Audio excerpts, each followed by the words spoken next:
Where does Jack Hughes rank for you? Is he in your top 5 right now? Oh, 100%. He better be, or I was walking right out. No. Let's go 5 through 1. Start at number 5. Give me a prospect that you want to see this year. This is one I want to see this year. We may not see him right away in the season, but I'm expecting about halfway through for him to get some starts. So it's a goaltender, Shesterkin for the New York Rangers. This is a goaltender for me that I've heard so much hype about. And I love Gorgiev.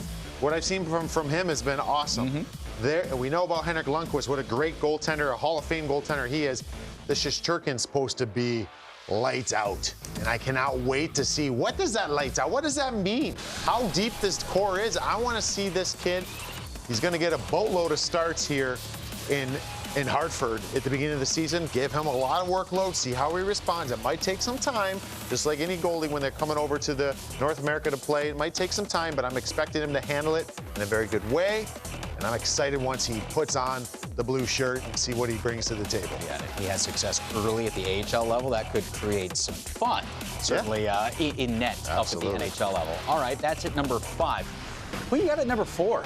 Oh, well, back to the Rangers, Yeah, huh? we'll keep it back with the New York Rangers because, listen, I like this guy. He's got a little magic band. If you've been watching any social media, watching the rookie camp and watching the way that he's performed in the summer, you got Kravtsov and do some magical things with the puck. And that's what I love. You've got Artemi Panarin already on this roster. I mean, yes. It's a breakaway. You got Artemi Panarin, who's just magical with the puck. Well, this kid is as well. So how does that translate? What does that mean? I think you're going to see this kid crack this roster, and Kravtsov is going to have some nice players to be playing with, and I'm expecting to get brought out of my seat by the young fella. All right, if Kaapo Kakko's number 3, I think I'm leaving and a lot of NHL fans out there. We can't go 3 Rangers, can we? Who do you have at number 3? Okay, all right. Well, do you mix it up? I mixed it up. I went out to the West Coast here, and I've got Demko. And I got Demko for the reason that I just want to see this another goaltender where I love having this mystique of what this goaltender is supposed to be this, supposed to be that. I mean, look at the way Carter Hart busted on the scene. Look at the way that some of these goaltenders, Mackenzie Blackwood. I mean, you've got Demko, Thatcher Demko for me. I don't know at what point you're going to see him take over the net, if it will be this season or not. Or is that going to be Markstrom for a while? But I'm excited because this is the future of that organization. They got a lot of nice pieces up front. We know about Quinn Hughes on the back end. Well, Thatcher Demko is the future for the Vancouver Canucks, and I'm excited to see what he can do. It's the one position out there that if this guy comes up and he is lights out as advertised, that can change a franchise like that, right? Like that. Yeah. It can hide a lot of blemishes when you have a goaltender in that. I know I played in front of Marty Brodeur, and maybe our teams were thought to be a little better than we were because we had Marty back there bailing us out. Yep. But you know, having a goaltender in there is very, very big. All right, where are we going at number 2? All right, we're going to go number 2. We'll go back to New York. Why not? We'll go back to New York They've got Rangers a lot of excitement right coming. Why not? Yeah, the deepest, one of the deepest pools, and we'll get to that again in that show you're speaking about. But Kaapo Kakko for me, I mean, how are you not excited when you're watching the World Championships? I mean, was he not unbelievable? I mean, you see the goals he's scoring, and it wasn't against, I mean, like, that's Matt Murray.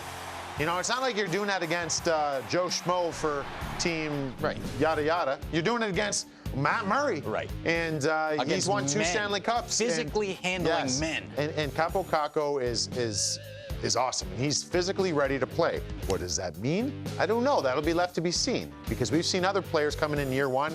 Example, Connor McDavid. We've seen Austin Matthews. These players come in. Is he that? I don't know if he's that, but he's a very special player. And this team is built, you could tell just from my 3 prospects I'm excited to see, 3 of my top 5. Yeah. They're New York Rangers. This team has a lot of nice pieces in place. All right, let's look at what that potential team and those pieces look like on paper here. And you look at Kakko and Kravtsov and the top line that they have with the addition of Artemi Panarin. Is that rebuild, so to speak, over with, do you think, in New York? Or do they still have there's still pieces. They're still going? There's still pieces because the thing that might be, and this is no knock, is Mika Zibanejad had an unbelievable season last year. I thought Ryan Strome did a very good job of just trying to carve out his spot, but I think in all reality, this team will be built properly. I think Ryan Strome needs to slot in as the 3rd-line center. Zibanejad, maybe a 1. You need a little by committee. The center ice position, I guess, is my point. That needs a little bit of help. But you've got, look, that's some serious talent up there. And I love Brendan Lemieux. You put Kakko on the top line with Panarin? Why not? Why not? Give him the puck. see what he can. Doesn't seem like a guy you need to insulate, right? Like, I don't know. I think to start, just to see, I mean, there's pieces that you can move around there. Maybe you sit there and be like, all right, well, you know what?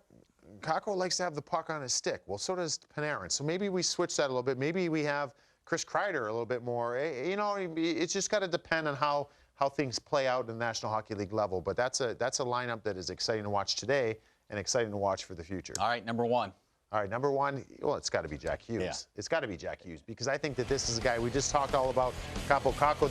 The one thing that I think is Kaapo Kakko might be more ready today. That's been well documented. But the future, the ceiling, I think is higher with Jack Hughes. So what does that mean? You've got Jack Hughes coming into the lineup now. You've got this New Jersey Devils team for this season that has 3 former and current first overall picks, and Nico Hischier, Taylor Hall, and Jack Hughes. So there's going to be some talent. I like the roster. I like the where they project to be in this lineup. I like Wayne Simmons coming in here. Hey, let's listen. We've got some undersized, skilled guys. Wayne Simmons is probably one of the toughest guys in the National Hockey League, and I expect him to get it back up to 25, 30 goals again in his career. They have some pieces in place. I mean, anytime you could look at this roster, you could arguably have a third line. Do we have the roster? Do we have the lineup, projected lineups? Well, you have a. I would expect Kyle Palmieri to find a way to be on that top line or top 6. But in all reality, you have enough pieces. Coach John Hines can move around some pieces here. We could have a third line of Travis Zajac. You could have Kyle Palmieri possibly in your third line. Like, that's a great Deep. third line. Yeah. So, again, Kyle Palmieri, I think, will be in the top 6. But if you need to balance your offense a little bit more, move some pieces around, they've got some real talented forwards here for the New Jersey Devils, and that's probably the one I'm most excited to see.